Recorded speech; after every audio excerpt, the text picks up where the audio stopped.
How to read analytically, coming to terms with the author. Analytical reading is a skill that can help you get more out of any text you read, whether it's a novel, a poem, a scientific paper, or a news article. Analytical reading involves breaking down the text into its parts, understanding the message and goal of the author, relating the text to other works and contexts, and evaluating the text critically. Today we're going to focus on one aspect of analytical reading, and that's coming to terms with the author and their context. So this is a type of contextual reading. This means identifying and understanding their main ideas, arguments, and their assumptions and perspectives, sniffing out any bias that the author is trying to convey, or perhaps not, but lays there dormant within the text. So coming to terms with the author can help you comprehend the text better and avoid misunderstandings or misinterpretation of the words within. Appreciate the author's style and tone and purpose. Compare and contrast the author's view with your own, and assess the strengths and weaknesses of the author's reasoning and evidence. So we're starting to think critically here. You need to formulate your own opinions and your own responses to the text. Coming to terms with the author is not quite as simple or straightforward task. It requires careful attention, critical thinking, and an active level of engagement with the text. For the most part, you're not going to do this with a novel or a comic book unless you happen to be a scholar of novels and comic books. This requires careful attention and critical thinking. And some of the steps you can follow to come to terms with the author is 1. Identify the main thesis or claim of the text. This is usually stated in the introduction or conclusion of the text, certainly a good one, but it sometimes might be implied or hidden throughout the text itself. The main thesis or claim is what the author wants you to believe or accept after reading the text. So the reality is that a book is often a manipulation. It wants you to change your thinking. This isn't necessarily a negative thing. It can be changing your thinking in a positive light too. An obvious example would be a bestseller like Atomic Habits. But another sort of more nuanced thought would be reading a Freudian text like The Interpretation of Dreams. The author and the book sets out to literally change how you view the world. 2. After the thesis, you're going to identify the key terms or concepts that the author uses to support or explain the original claim or thesis that they laid out for you. So these terms are usually defined or clarified by the author within the text, but they sometimes might be assumed or taken for granted. This is especially true if you're in a specific field or a type of work where they're going to expect you to come to the text with a prior level of knowledge and understanding. So the key terms or concepts are what the author uses to build his or her argument or analysis.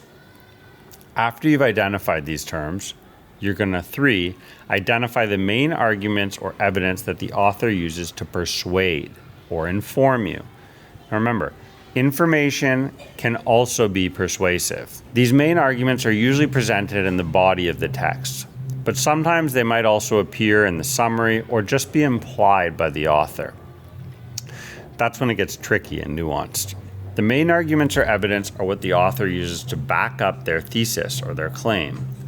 So 4th, after you've identified those main arguments, you want to identify the assumptions or the perspectives that underlie the author's own thesis, terms, and arguments.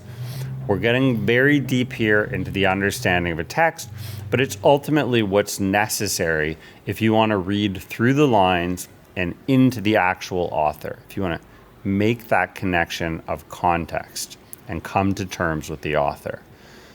So these assumptions aren't stated, not explicitly at least, but they might be inferred from the text or from your background knowledge. So if you know events from the author's life or you've done a bit of secondary reading, the assumptions or perspectives are what influence how the author saw and interpreted their own topic or issue.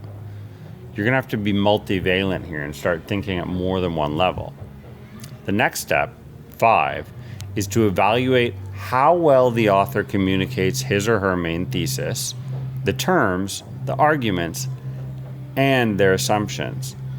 And if you're being really critical, this is going to be where you start to prick holes in the argument or possibly let the air out of their balloon. Consider these questions. Is the author clear and consistent in expressing his or her ideas?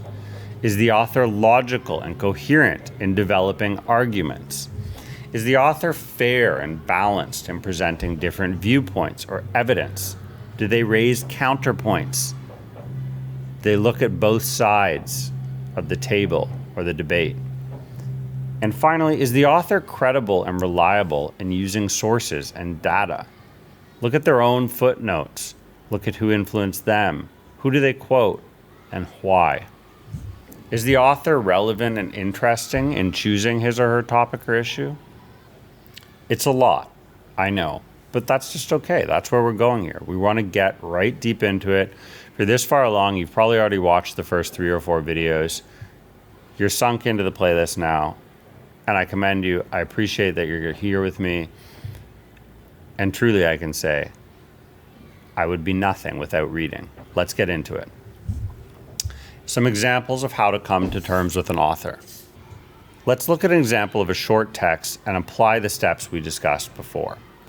We're going to go meta here, and we're going to analyze a text about analytic reading. So, analytic reading is, I'll put the text on the screen, of course. Analytic reading is defined as a high-level cognitive skill and a reading strategy that serves the purpose of probing more deeply to comprehend both the message and the intent, our ultimate goal of the text at hand. Basic comprehension is just one component of good reading skills. Going from simply reading as a form of entertainment to actually maximizing your potential and extracting maximum value from the time you spend with the book in your hand is no easy task. Whether you do your analytical reading as part of a school assignment, where you need to dissect a text and recognize its true meaning and everything the author is trying to suggest, as a part of your general reading routine because you're dedicated to analyzing your books and extracting all the necessary information from them, or simply as part of your job. This skill is, without a doubt, one of the most important ones for a reader. Analytical reading is one of the most important reading skills that one can possess. Say fin, and text. Let's break it down and see if we can connect with the author. 1. The main thesis or claim of this text is that analytical reading is a high-level cognitive skill and a reading strategy that serves the purpose of probing more deeply to comprehend the message and intent or ultimate goal of a text. 2. What are the key terms or concepts? So, first key term, analytical reading, a type of reading that seeks to approach a text in a critical way, giving priority to the objectives that the author might have had in expressing the information contained in the work. Second key term, basic comprehension, the ability to understand the literal meaning of a text, such as the main idea, supporting details, and vocabulary. 3. Syntopical reading, a type of reading that involves reading multiple books on the same subject and comparing them and contrasting them to gain a deeper understanding of the topic. 3. What are the main arguments or evidence that the author uses to persuade and inform? Okay, so the main argument here is that analytical reading is not easy, but it can help you maximize your potential and extract maximum value from your reading time. Oh my God, what a coincidence. That's my main argument. Okay, clearly not a comedian, but I'm going to teach you to read better. So analytical reading can be applied to different contexts such as school assignments, general reading, or work. Analytical reading is one of the most important reading skills, along with syntopical reading. 4. What are the assumptions or perspectives that underlie this thesis? Key terms and arguments. So, the author here assumes that readers have a goal or purpose for reading and aren't just reading for fun and entertainment, and that they want to improve their reading skills and performance. In other words, this author is assuming that my reader is you, the audience for this video. The author also assumes that readers are interested in and capable of engaging with text critically and analytically, and this takes time and focus and a little bit of hard work. The author values analytic reading as a way of learning and gaining knowledge from texts. 5. The author communicates the main thesis, key terms, arguments, and assumptions fairly well. The author is clear and consistent in expressing their ideas, using definitions and examples to explain key terms and concepts. I'm trying. The author is logical and coherent in developing their argument, using transitions and connectors to link sentences and paragraphs. The author is fair and balanced in presenting different viewpoints or evidence, acknowledging that analytical reading is not the only type of reading or reading skill, and it's also not for everyone. The author is credible and reliable in using sources or data, citing reputable sources to support his or her claim. The author is relevant and interested in choosing the topic or issue, addressing a common challenge or interest for many readers. Well, I certainly hope so.